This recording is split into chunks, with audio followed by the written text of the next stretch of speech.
Kính thưa bà con, thì đây tôi cũng xin chia sẻ về cái quá trình xử lý một cái xe máy ngập lụt cơ bản.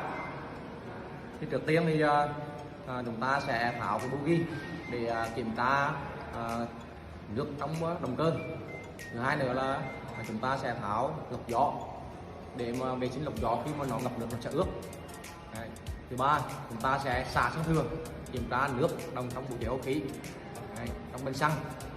Sau đó chúng ta tiến hành là tháo ống bô ngoài lòng xả để xả hết nước trong ống bô.